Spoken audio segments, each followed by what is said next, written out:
Some days I don't need noise, just a warm drink, a quiet corner, and the company of a good book. In these pages, I pause. In these words, I breathe. There's no rush here, only stillness. A place to think, a place to write, a place to let my mind wander, my heart settle. This isn't just a reading habit, it's a ritual. Sacred and slow, a love letter to the quiet. Welcome to the reading room.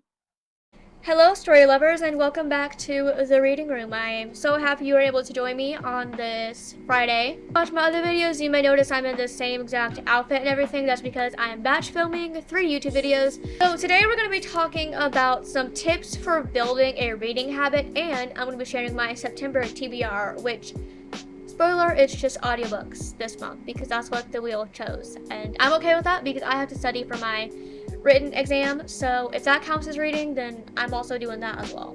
The benefits of building a reading habit is so important, but reading helps you obviously learn. Regardless if you are reading, you're going to learn something, you're going to take it with you for life. When you read, you're also getting mental clarity over something. You are entering a world of fiction, if that's your vibe. If you like those type of books, then you're escaping your world into a different world, a world where you can just immerse yourself in whatever situation is happening.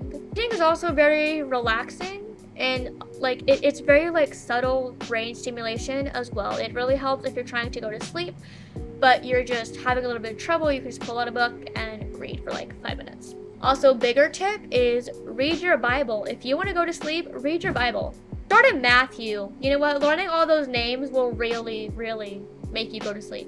So we're going to get into how to start a reading habit. Tip 1 is start small. Just 10-15 minutes a day instead of pushing for a full hour, because let's be real, not a lot of people can do that.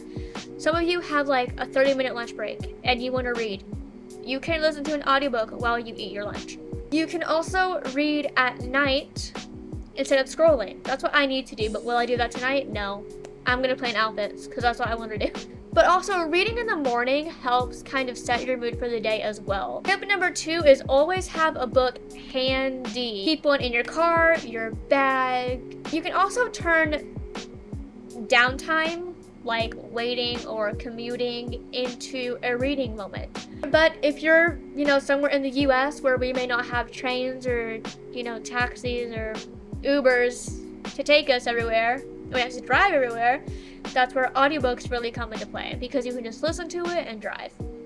So tip 3 is choose books you're excited about. I'm not even gonna lie to you, the only book I've read probably 10 times is Girl Stolen by April Henry. That was the book that got me into reading because I was so captivated by it that I was like I need it. I need this book in my life. However, with that being said, don't force yourself to read classics because those can be very boring to some people, but also don't force yourself to read only long novels as well. It's okay to pick up that, Magic School Bus book. But be sure to pick stories or topics that you genuinely love. Tip 4 is set the mood. Create a cozy little reading environment. Create a little cozy reading corner with blankets, teas, candles, or background music, whatever. But turn it into something that you look forward to. So many times people don't want to read because they don't look forward to it. And tip number 5 is track your progress. You can use Goodreads, a journal, or a simple TBR list as well. But also celebrate small wins. Even if you're just finishing a chapter, it's still progress. You still read something. Tip number 6, and I think the last tip, is give yourself permission to quit. Not quit reading for good, but quit reading the book you're reading. Okay, if you're not vibing with the book, to DNF it, which means do not finish, or did not finish. Either one. It should be enjoyable and not a chore. The minute it gets to be a chore, you're probably in a reading slump, honey. Which leads me to my September TBR list. So I actually let a wheel decide this because I have so many places I go for books. So I have my bookshelf that doesn't have many books on it, but still has some books. And then I have Wattpad that I have a lot of books on that I need to read. That's in my TBR list on that. Then I have like audiobooks on Spotify that I need to read it or listen to. My TBR for this month, they're all 3 audiobooks like I mentioned. One of them is 101 Essays. Is Stop Procrastination. I don't know if that's the title or if that's just what it is, but that's what I wrote. So you get last audiobook is The Power of Now. I actually have this book in physical form as well. 101 Essays that will change the way you think. This is 10 hours and 46 minutes. Wow. Stop Procrastinating is actually what it's called, and it is 3 hours and 25 minutes. The Power of Now is 7 hours 38 minutes. So the easiest one to get through is going to be Stop Procrastinating. As far as like list of priorities, I'll probably do the Stop Procrastinating one like first in my list, and then I'll probably just kind of go up to whichever one is the longest. But with that being said, that brings us to the end of this video.